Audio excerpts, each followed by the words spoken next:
सर्वात आधी आपण एका मिक्सिंग बाउलमध्ये 2 वाटी गव्हाचं पीठ घेऊयात. आपलं नेहमीचं चपातीचं पीठ घेतलंय. 1 वाटी मैदा घेऊयात. जर तुम्ही जेवणात मैदा वापरत नसाल तर 3 वाटी गव्हाचंच पीठ घेऊ शकता.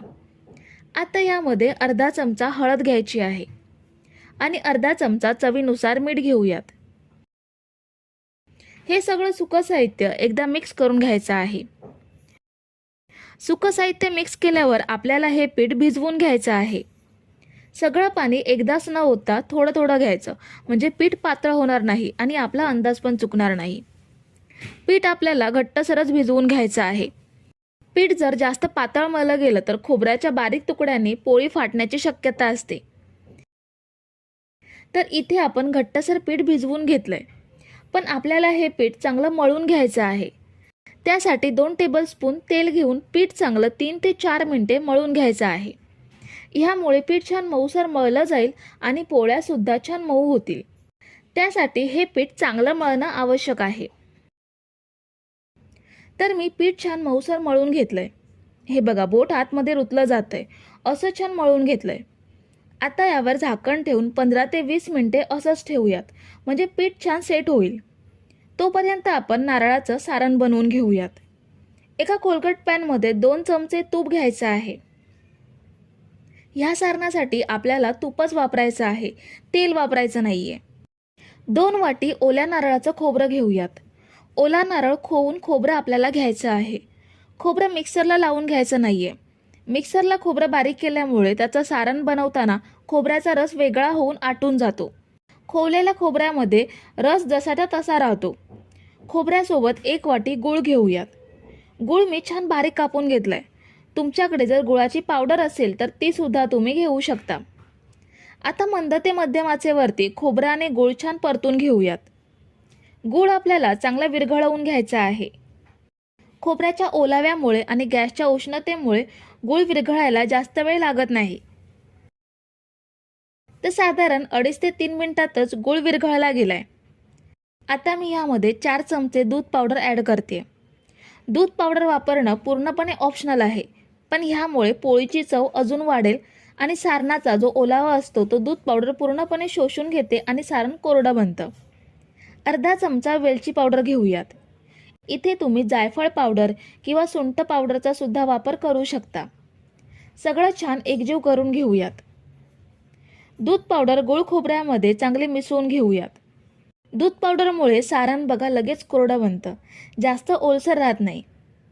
जर तुम्ही दूध पावडर वापरणार नसाल तर अजून 2 ते 3 मिनिटे सारण गॅसवरती परतून घ्यायचं, म्हणजे ते घट्ट बनेल.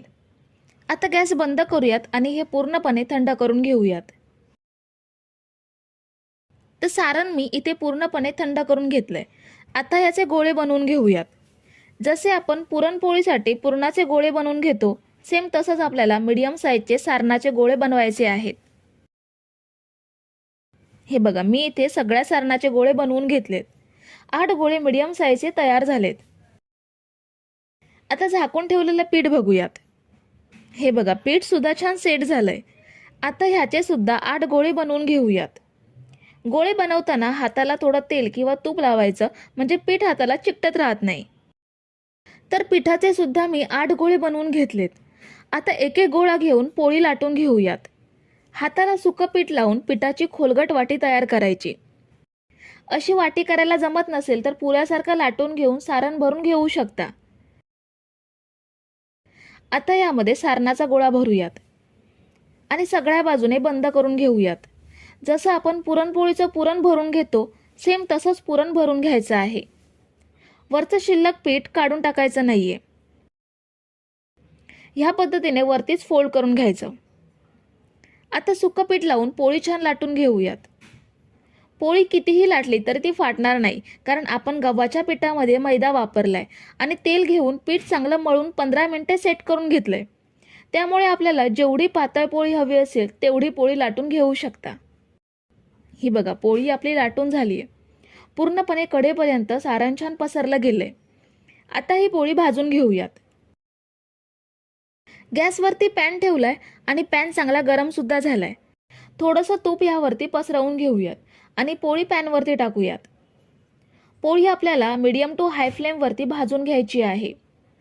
दोन्ही बाजूने आवडीनुसार तेल किंवा तूप लावून पोळी भाजून घ्यायची.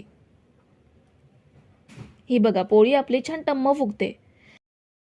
तुम्ही जर इथेपर्यंत रेसिपी बघताय तर तुम्हाला एक विनंती आहे की व्हिडिओला एक लाईक जरूर करा. दोन्ही साईडने व्यवस्थित भाजल्यावरती पोळी पॅनमधून काढून घेऊयात आणि बाकीच्या पोळ्या सुद्धा अशाच भाजून घेऊयात.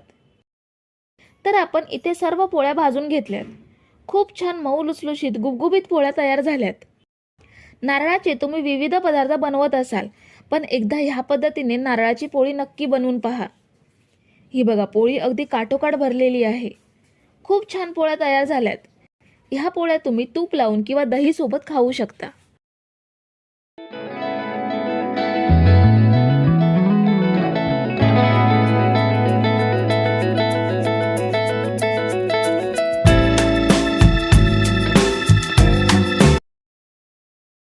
सर्वात आधी आपल्याला डाळ आणि तांदूळ भिजवून घ्यायचे आहेत. इथे मी साधे तांदूळ 1 वाटी एवढे घेते. रेशनच्या तांदळांचा सुद्धा तुम्ही इथे वापर करू शकता. त्याच सोबत घेऊयात पाऊण वाटी उडीद डाळ. डाळ आणि तांदूळ आपल्याला स्वच्छ धुवून घ्यायचे आहेत.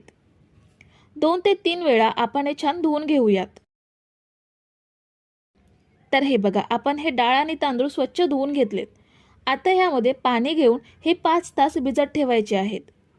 जसं आपण डोसा, इडली किंवा आंबोळीसाठी डाळ आणि तांदूळ भिजवतो, अगदी सेम आपल्याला डाळ आणि तांदूळ भिजवून घ्यायचे आहेत. आता आपण एका भांड्यात 1 वाटी चणा डाळ घेऊयात. चणा डाळ सुद्धा आपल्याला भिजवून घ्यायची आहे. त्यासाठी आधी ही पहिली धुवून घेऊयात. चणा डाळ आपण स्वच्छ धुवून घेतली आहे. आता ह्यामध्ये पाणी घेऊन ही 2 तास भिजवून घेऊयात. डाळ आपण 2 तास चांगली भिजवून घेतली आहे. छान भिजली गेली आहे. आता ह्यामधील सगळं पाणी गाळून टाकूयात आणि ही डाळ कुकरमध्ये घेऊयात. डाळीमधलं पाणी आपण गाळून घेतलंय. आता ही डाळ कुकरमध्ये घेऊयात. आपण पुरणपोळीसाठी जशी डाळ शिजवून घेतो, अगदी सेम आपल्याला डाळ शिजवून घ्यायची आहे. ह्यामध्ये 2 वाटी पाणी घेऊयात आणि 2 शिट्टी काढून छान शिजवून घेऊयात. ही बघा आपण डाळ छान 2 शिट्टी काढून शिजवून घेतली आहे. अगदी मस्त मऊसर शिजली गेली आहे. आता ह्याचं पुरणपोळीसारखं पण थोडं वेगळं पुरण बनवून घेऊयात. पॅनमध्ये 2 चमचे तूप घेऊयात. साजूक तूप किंवा डालडा सुद्धा घेऊ शकता, फक्त तेल वापरायचं नाहीये. आता ह्यामध्ये 1 वाटी ओलं खोबरं घेऊयात. खोबरं आपल्याला तुपामध्ये मिनिटभर छान परतून घ्यायचं आहे. पुरणपोळीच्या पुरणामध्ये आपण खोबरं वापरत नाही, पण ह्या पुरणामध्ये आपल्याला खोबऱ्याचा वापर करायचा आहे. खोबरं आपण छान मिनिटभर परतून घेतलंय. आता ह्यामध्ये 1.5 वाटी गूळ घेऊयात. गुळाऐवजी साखर सुद्धा घेऊ शकता किंवा गूळ पावडर असेल तर ती सुद्धा घेऊ शकता. गूळ खोबऱ्यामध्ये छान मिक्स करून घेऊयात. आता ह्यामध्ये शिजवलेली चणा डाळ ॲड करूयात. आपण पुरणपोळीसाठी जसा गूळ विरघळवून डाळ घट्ट करून घेतो, अगदी सेम आपल्याला पुरण बनवून घ्यायचं आहे. फक्त पुरणपोळी लाटताना पोळी फाटू नये म्हणून आपण डाळ चांगली स्मॅश करून घेतो. तर इथे आपण पोळ्या बनवून घेणार नाही आहोत, त्यामुळे पुरण खडबडीत असलं तरीही चालेल. आता गूळ विरघळत आलाय, पण आपल्याला हे अजून घट्ट करून घ्यायचं आहे. ह्यामध्ये अर्धा चमचा वेलची पावडर ॲड करूयात. वेलची पावडर छान मिक्स करून घ्यायची आहे. आता आपलं हे पुरण पॅनपासून वेगळं व्हायला लागलंय. आता हे एका प्लेटमध्ये काढून घेऊयात आणि थंड करून घेऊयात. थंड झाल्यावर हे अजून घट्ट होईल. आपण डाळ आणि तांदूळ 5 तास भिजवून घेतलेत. ह्यामधलं पाणी काढून टाकूयात आणि हे मिक्सरच्या भांड्यात घेऊयात. डाळ आणि तांदूळ आपल्याला वाटून घ्यायचे आहेत. जसे डोसा किंवा इडलीसाठी वाटून घेतो, अगदी सेम आपल्याला तसंच, फक्त जास्त पाणी न घेता घट्टसर वाटून घ्यायचे आहेत. हे बघा आपण हे वाटून घेतलंय. छान बारीक वाटलं गेलंय. हे आपण एका भांड्यात काढून घेऊयात. आपण मेंदू वड्यांसाठी वाटून घेतो तेवढं हे घट्ट आहे, पण आपल्याला हे थोडं पातळ करून घ्यायचं आहे. ह्यामध्ये चवीनुसार मीठ घेऊयात आणि अर्धी वाटी पाणी ॲड करूयात. थोडं थोडं पाणी घेऊन मिक्स करून घेऊयात. आता राहिलेलं सगळं पाणी ॲड करून मिक्स करूयात. हे बघा, आपण हे छान मिक्स करून घेतलंय. अगदी परफेक्ट कन्सिस्टन्सी तयार झाली आहे. आता आपण जे पुरण तयार करून घेतलंय ते थंड झालंय. त्याचे गोळे बनवून घेऊयात. जसे पुरणपोळीसाठी पुरणाचे गोळे बनवतो, अगदी सेम पुरणाचे गोळे बनवून घ्यायचे आहेत. हे बघा, आपले सगळ्या पुरणाचे गोळे तयार झालेत. आता गॅसवरती कढई ठेवली आहे. त्यामध्ये तळण्यासाठी तेल सुद्धा घेतलंय. तेल चांगलं गरम झालंय. ह्यामध्ये थोडंसं बॅटर टाकून बघूयात. हे बघा, बुडबुडे येऊन बॅटर वरती आलंय, म्हणजे तेल चांगलं गरम झालंय. आता ह्यामध्ये गोळे सोडूयात. पुरणाचा गोळा डाळ तांदळाच्या मिश्रणामध्ये बुडवून मग तेलात सोडायचा. तेलात सोडताना अगदी सावकाश सोडायचा. हाताने गोळा तेलात सोडायला भीती वाटत असेल तर चमच्याने सुद्धा ह्या पद्धतीने गोळे तेलात सोडू शकता. ही खूपच सोपी पद्धत आहे. आता हे आपण छान सोनेरी रंग येईपर्यंत तळून घेऊयात. तुम्ही जर इथेपर्यंत रेसिपी बघताय तर तुम्हाला एक विनंती आहे की व्हिडिओला एक लाईक जरूर करा. सगळे गोळे तेलात सोडल्यावर जर तांदळाचं बॅटर उरलं तर त्यामध्ये इनो टाकून डोसे बनवून घ्यायचे. खूप छान डोसे तयार होतात. आता आपले हे गोळे छान सोनेरी रंगात तळले गेलेत. तेल निथळून काढून घेऊयात आणि शिल्लक गोळे सुद्धा असेच तळून घेऊयात. हे बघा, आपण हे पुरणाळू छान तळून घेतलेत. बटाटा वड्यासारखा दिसणारा हा पदार्थ चवीला खूपच छान पुरणपोळीसारखा लागतो.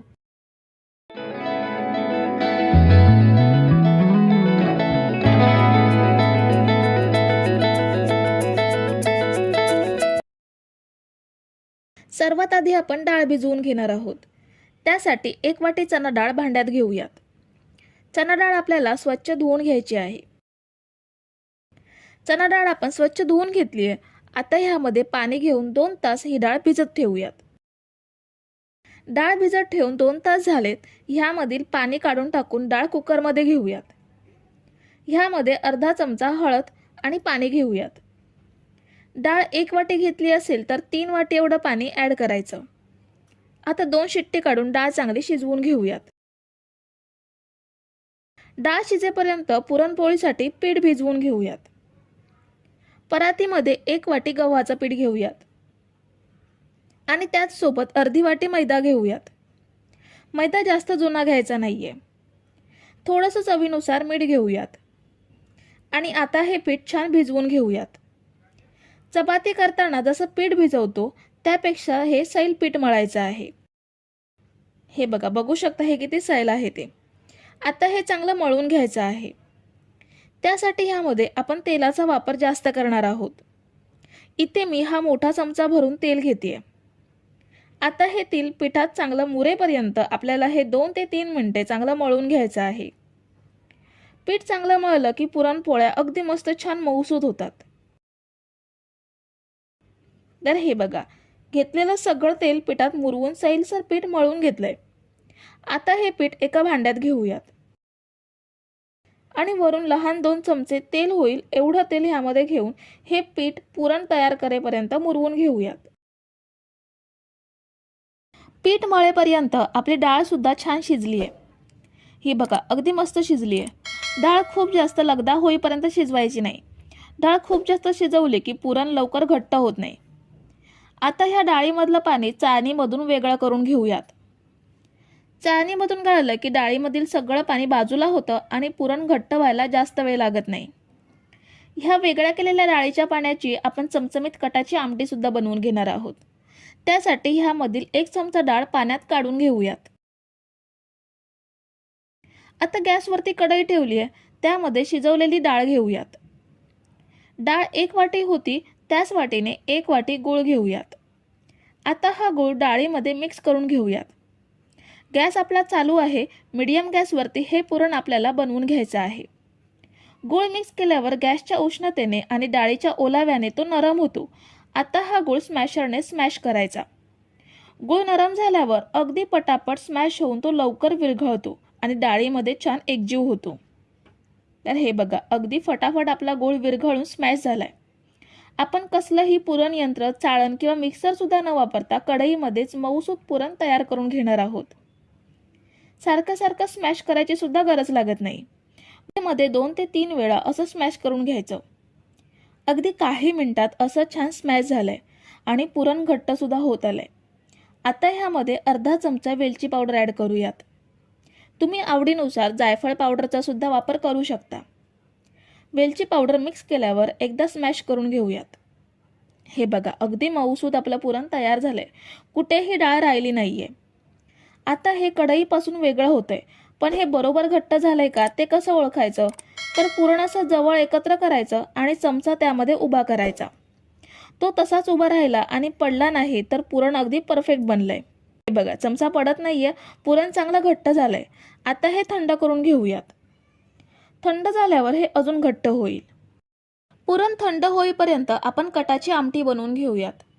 त्यासाठी अर्धी वाटी सुकं खोबरं पॅनमध्ये घेऊयात आणि हे छान भाजून घेऊयात.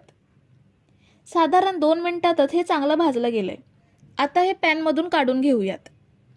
त्याच पॅनमध्ये 2 चमचे तेल घेऊयात आणि एक कांदा उभा कापून घेतलाय तो ॲड करूयात आणि भाजून घेऊयात. त्याचसोबत 3 ते 4 लसूण पाकळ्या आणि 1 इंच आलं सुद्धा घेऊयात आणि हे सुद्धा आपल्याला कांद्यासोबत छान भाजून घ्यायचं आहे. कांदा खूप जास्त करपवायचा नाहीये. 2 ते 3 मिनिटं चांगलं भाजून घ्यायचा. कांद्याला हलका तपकिरी रंग यायला सुरुवात झालीये. आता काढून घेऊयात आणि थंड करून घेऊयात. कांदा खोबऱ्याचं वाटण थंड करून घेतलंय. आता हे मिक्सरच्या जारमध्ये घेऊयात. त्याचसोबत थोडीशी कोथिंबीर घेतेय. आता थोडंसं पाणी ॲड करून हे छान वाटून घेऊयात. हे बघा, आपण हे छान बारीक वाटून घेतलंय. आता कढईमध्ये 2 ते 3 चमचे तेल घेते. ह्यामध्ये अर्धा चमचा जिरं घेऊयात. थोडीशी कढीपत्त्याची पाने घेऊयात. जिरं आणि कढीपत्त्याची पाने चांगली फ्राय झाल्यावर गॅसची फ्लेम स्लो करायची आणि सुके मसाले ॲड करायचे. अर्धा चमचा हळद घेऊयात. 1 चमचा लाल तिखट घेऊयात आणि 1 चमचा गरम मसाला घेऊयात. मसाल्यांचं प्रमाण आवडीनुसार कमी जास्त करू शकता. मसाले अर्धा मिनिट तेलात परतून घेतल्यावर बनवून घेतलेलं वाटण ह्यामध्ये ॲड करूयात. वाटणसुद्धा मसाल्यांसोबत तेलात 2 मिनिटे छान परतून घेऊयात. वाटण परतून झाल्यावर ह्यामध्ये डाळीचं पाणी ॲड करूयात. डाळीचं पाणी मिक्स करून घेऊयात. आता ह्यामध्ये पाहिजे तेवढं पाणी ॲड करायचं आणि चवीनुसार मीठ ॲड करून हे छान मिक्स करून घेऊयात आणि झाकण लावून ह्याला उकळी काढून घेऊयात. तर ही बघा, आमटीला मस्त उकळी काढून घेतली आहे. ह्यावर थोडीशी बारीक चिरलेली कोथिंबीर ॲड करूयात. ही बघा, आपली मस्त चमचमीत कटाची आमटी तयार आहे. आता पुरणपोळी बनवून घेऊयात. आपण मळून घेतलेलं पीठ सुद्धा चांगलं मुरलंय. पीठ चांगलं मुरलं की पोळीमध्ये पुरण हवं तेवढं बसतं आणि पोळी फाटत नाही.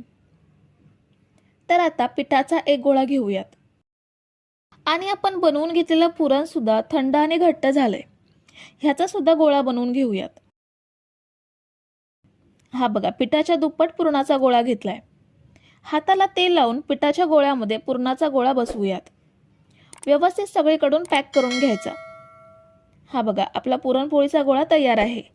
आता पोळी बनवून घेऊयात. पोळपाटावर मी असा प्लास्टिकचा पेपर घेतलाय. त्यावर थोडंसं तेल घेऊन पेपरला लावून घेऊयात. खरं तर पोळपाटाची सुद्धा गरज नाहीये. हा पेपर प्लॅटफॉर्मवरती ठेवून सुद्धा पोळी बनवू शकता आणि हा हाताने प्रेस करून पोळी बनवून घेऊयात. जसं आपण भाकरी थापतो सेम तसंच आपल्याला पोळी थापून घ्यायची आहे. अगदी लगेच ही पोळी बनवून होते. शिवाय जेवढी पातळ हवी असेल तेवढी पातळ बनवता येते. तुम्ही जर इथेपर्यंत रेसिपी बघताय तर तुम्हाला एक विनंती आहे की व्हिडिओला एक लाईक जरूर करा. ही बघा, आपली पोळी आपण मस्त बनवून घेतली आहे. आता तव्यावर भाजून घेऊयात. तव्यावर पोळी टाकताना मात्र काळजी घ्यायची, कारण प्लास्टिक पेपर तव्याला चिकटू शकतो. पण मी सगळ्या पोळ्या ह्या प्लास्टिक पेपरवरतीच बनवल्या. जराही कुठे प्लास्टिक पेपर चिकटला नाही. किंवा प्लास्टिक पेपरऐवजी बटर पेपरचा सुद्धा वापर करू शकता. पोळी छान भाजून घेऊयात. आवडीनुसार तेल किंवा तूप लावून पोळी छान भाजून घ्यायची. दोन्ही साईडने अगदी मस्त टम्म फुलली आहे. बाकीच्या पोळ्या पण अशाच बनवून घेऊयात. तर मंडळी, आपण एकदम सोप्या पद्धतीने बनणारे, जास्त भांड्यांचा पसारा न करता पुरणपोळी किंवा तेलपोळी कशी बनवायची ते पाहिलं आणि मस्त अशी कटाची आमटी सुद्धा बनवून घेतली. मंडळी, तुम्हाला रेसिपी आवडली असेल तर व्हिडिओला लाईक करा. रेसिपी कशी वाटली हे कमेंट करून सांगा. चॅनलला सबस्क्राईब केलं नसेल तर पटकन सबस्क्राईब करून घ्या. थँक्यू.